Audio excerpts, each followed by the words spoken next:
ये वो डेट इससे लिखी नहीं है 1939 ਵਿੱਚ ਇਹ ਨਿਕਾਹ ਹੋਇਆ ਹੈ। ਠੀਕ ਹੈ ਜੀ। ਤੇ ਅਜਾਇਬ ਸ਼ਾਹ ਵੱਲ ਫਕੀਰ ਸ਼ਾਹ ਕੌਮ ਸੈयद ਸਕਨਾ ਕਰਵਾਲਾ ਇਲਾਕਾ ਬਗੜਾ, ਇਹ ਉੱਥੇ ਨੇ ਰਹਿਣੇ ਵਾਲੇ ਜੀ, ਬਗੜੇ ਨੇ। ਤੇ ਮਜ਼ੀਦ इस बारे में किसी भी कोई डिटेल पता हो, और मैं बगड़े वाले भरावां भी रिक्वेस्ट करसा करवाला बगड़ा ਜਿਹੜੇ ਲੋਕ ਆਸਾਨੀ अगर वीडियो देख रहे हैं इतने पाकिस्तान में,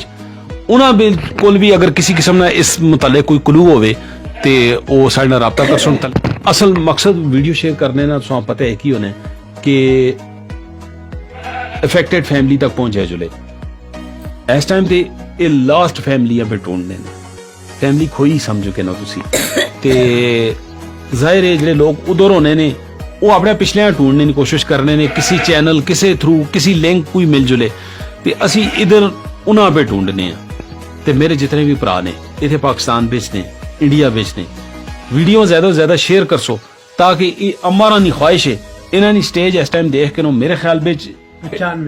95 ਇਹਨਾਂ ਦੀ ਏਜ ਹੋ ਚੁੱਕੀ ਹੈ ਤੇ ਇਸ ਏਜ ਵਿੱਚ ਵੀ ਇਹ ਆਪਣੀ ਉਸ ਭੈਣੂ ਆ ਯਾਦ ਕਰਨੇ ਨੇ ਪੇ आखने ने अगर जिंदा है ने ते अल्लाह मिलावे नहीं ते उन्होंने औलादी बिचों कोई होसी किसी तरीके नाल साड़ा राबता हो जुले ते तुसा कोशिश करनी है अपनी भरपूर इस वीडियो शेयर करना है जिथे तक हो आके ताकि असां किसी किस्म ना कोई उन्होंने बारे में क्लू मिले। मजीद सर शाह साहब कोई गल करनी होवे ते नहीं ठीक है ए मैं माजरत चाहना मैं तारुफ ना करवा के ना तनवीर शाह बाजी है ये हमारा ने बच्चे ने ते जुलेखा बीबी जिन्हों की सर्चिंग में असी लगे हैं ये उन्होंने भांजे ने ये सारे तो बड़े इन्होंने बच्चे ने तनवीर शाह। वालेकुम सर इंडिया वाले भराओ मेरे ते ये मेरे ताई मां मेरे नाल खास करके मैं इन्होंने भतरीआं मेरे नाल बहुत प्यार करने ने मैं राती ना आवां तो सनेहा भेज छोड़ने ने जरा मेरे भतरीए बुलाओ ते ये जिस वेले आना तो आखने ने वो अपने शुएब संगियां बुला मत इंडिया विच आउणा कोई मेरा भांजी भांजा कोई भैनू नाल किसी नाल राबता कला छो ते मैं हुण शुएब भाई फोन कीती आए ने ते ना मैं यार चलो गल करो ने किसी तरह कोई मतलब कोई थोड़ा बहुत ही पता लग जले ने कोई भांजा दोतरा पोतरा किसी किस्म ना मतलब उत्थे कोई राबता हो जले ने ते इन्हां दी आखिरी ख्वाहिश जिहड़ी है ना ये जरा पूरी ठीक है शुएब भाई सारे भरावां मेरी तरफों उन्हां इंडिया वाले दुआ सलाम दियो ठीक है अल्लाह हाफिज़। ये तुसां पक्का पता है कि पुणे बेचे पुणे सितारे ठीक हो गया बम्बई पुणे जैसा ठीक। अम्मा जी सारे वालिद साहब और वालदा ना नाम के है वाह प्यू ना कुदरत शाह आया कुदरत शाह वालदा ना कुलंदर जान बीबी ते पिछो तुसी के फकीर मामदे हो? हाँ फकीर मामदे ही ये फकीर मामदे असल बेसिकली रहने वाले उथे ने कुदरत शाह ने वालिद साहब ना नाम आया ठीक है जी। इन्होंने फिर शादी इथे हो गई कड़छा ग्राम विचो ये कड़छा मुहाड़ी ने खैर तुसी मेरा भरा चंगी तरह वाकुफ हो ते इस वास्ते मुहाड़ी ते मैं जोर देना पिया। बेसिकली ये फकीर मोहम्मद ने रहने वाले इन्होंने वालिद साहब उथे ने ते इन्होंने जी सिस्टर ही जुलेखा बीबी वो भी उथों ही होके शादी उन्होंने हुई है करवाले हुई शादी करवाले हुई अजायब शाह और अयूब शाह ये दो ना तो ना पुकारा जुलना या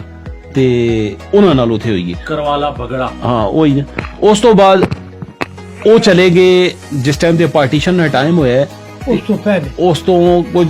साल 2 साल पहले वो निकल गए इंडिया। उस वे नौकरियां शोकरियां के सिलसिले में लोग आने बहने रहने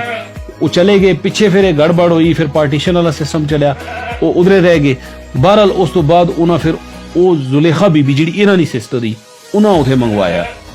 वो इंडिया चले गए ने पुणे विच। उस तो बाद जिहड़े ना इन्होंने राबते होए ने मेरा ख्याल है कुछ खतूत ने जरिए भी खदशात कोई आने रहे ने उस बारे में थोड़ा दसो। मतलब खत आने रहे ने 48 50 खत आने रहे ठीक है वो खत असां कोल पे रहे ने उन्हां मुताबिक मतलब असां ने दादा जानूरी गल दसने यार जैब शाह ने कहा सनी खाला ही ते उस खाला ना खामन जिहड़ी पुलिस विच मुलाजम या रेलवे नी पुलिस या दुई पुलिस इस चीज का कंफर्म नहीं पुलिस बेचे किसी भी पुलिस में या रेलवे या दूसरी पुलिस बेचे अच्छा, सरकारी मुलाजम में वो फिर अपनी जोजा मतलब नाल कन के उथे पुणे विच उन्हां कोल मंगा के उस तो बाद मतलब पाकिस्तान हिंदुस्तान जिस वक्त अलग होया वो उथे ही रह गए ने ते असां ने मामे भी दो जो ना पुणे ने बेचे वो रेलवे मुलाजम उन्हें नाम की किने नाम सलमान शाह या ते किने नाम या सुल्तान शाह ठीक हो गया सलमान शाह ना एक्सीडेंट हो गया उत्थे ही पुणे ने पे जी। किसी गड्डी से एक्सीडेंट हो गया वो फौत हो गए तो सुल्तान शाह जी वो वापस पाकिस्तान आने पे जिस वक्त हिंदुस्तान पाकिस्तान बन गया 47 तो बाद ठीक है। ये जंग दौरान आने आले मुल्क गए भी वो फिर वफात पाके ने या जिंदा ने वो कोई इल्म उस बारे में कोई खबर नहीं बाकी खाला ना ये पता है कि जुलेखा बीबी जी है वो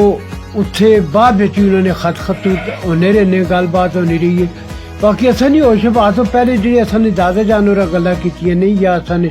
वालदारी करने रहनी या वो खत में खुद भी देखे ठीक है मतलब वो 47 न वाक़ 48 49 50 बेच 51 बेच वो खत है मतलब आखिर ना मकसद ये वे कि खतूत ने जुड़े शवायद मिलने ने वे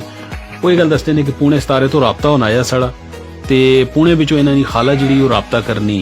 ते कुछ अरसे बाद ओह खतूत आना भी बंद हो बंद गए हो। ठीक है जी ते ओ तुसां कोल कोई खत पिया है वे आज कोई जहन विच है कोई पिया अंदर मतलब कोई नहीं असल में इस वजह तो इन्होंने खते ने पूछ रहे हैं कि हो सकने उस कोई ऐसी हाँ, गल असा मिल जुले कोई ऐसा खते विच क्लू मिल जुले कोई एड्रेस मिल जुले ते थोड़ा जा बंदा क्लोज हो जुलना सर्चिंग विच अच्छा ओ कोई भी नहीं खाते इस किस्म ना ये तुसा खुद उत्थे अच्छा। मोबाइल ते सही नहीं नजर आने थे तुसा ऐसा पढ़ के ना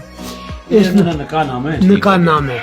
इस तो तुसा उन्होंने नाले सारा मालूमात करके ठीक हो गया अच्छा ये मेरे को इस टाइम ते इन्हां एक निकाहनामा मिले ये निकाहनामा इन्हां उसी खाला ना और अम्मा रानी सिस्टर ने जुलेखा बीबी ना ठीक है जी जिस इन्हां अजायब शाह नाल शादी हुई इथे असल निकाहनामे विच अजायब शाह लिखे है ठीक है जी वो इन्हां जोजाई जुलेखा बीबी ठीक हो गया जी ये अजायब शाह जिहड़े ये करवाला इलाका बगड़ा ने रहने वाले ठीक है इन्हां दी शादी इथों फकीर माम तो बगड़ा करवाला हुई है